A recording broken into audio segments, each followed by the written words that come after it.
வணக்கம். நான் சஜினிஷா பிரியன் பேசுகிறேன். பெரியார் என்று நினைவு கூறுவது என்ன தெரியுமா? அவரை சுற்றி வட்டமடிக்கிற வதந்திகள், அவரை குறித்து நித்தமும் பறக்கப்படுகின்ற பொய்கள், அவரை குறித்து மிகவும் மலிவாக பரப்பப்படுகிற வசைகள், இவ்வளவுதான் என்று சொல்லலாம். ஆனால் எங்கே வசைகள் உள்ளதோ, எங்கே திட்டுதல்கள் உள்ளதோ, எங்கே கருத்துக்கு மாறான பொய்கள் உள்ளதோ, அங்கு அளவிற்கு அதிகமான உண்மை உள்ளது என்று நாம் சொல்லலாம். நிஜமாக சொல்ல போனால் மனிதகுலம் தோன்றிய இத்தனை நூற்றாண்டுகளில் உண்மைகளை பேசிய மனிதர்களில் வெகு சிலர் என்றே நாம் விரல் வெட்டி எண்ணிவிடலாம். எங்கேயோ ஒரு கௌதம புத்தர், எங்கேயோ ஒரு ஓஷோ, எங்கேயோ ஒரு மகாவீரர், எங்கேயோ ஒரு இயேசு கிறிஸ்து, இப்படி சில மனிதர்கள் மட்டுமே மிக அரிதாக தோன்றுகிறார்கள்.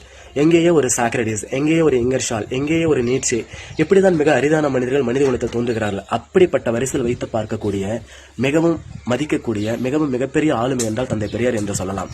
தந்தை பெரியார் மிக அதிகமான அளவில் புகழடைந்திருக்கிறார். மிக அதிகமான அளவிற்கு வசைகளையும் சம்பாதித்து வைத்து விட்டு சென்றிருக்கிறார். மிக அதிகமான எதிரிகளும் மிக அதிகமான தோழர்களும் அவர் புகழை பரப்பிக் கொண்டிருக்கின்றார்கள். இது எதுவுமே தந்தை பெரியாரை போதுவதாக காட்டுவது இல்லை என்றே சொல்லலாம். தந்தை பெரியார் இந்த இரண்டையும் கடந்து மிக அபூர்வ மனிதராக திகழ்கிறார். அதை அவர் எழுத்தில் தான் நாம் கண்டுபிடிக்க வேண்டும். அவரை நிச்சயமாக வாசிக்க வேண்டும். அவரை எழுத்தில் புகுந்துதான் அவரை நாம் விடுதலை அடைய செய்ய வேண்டும்.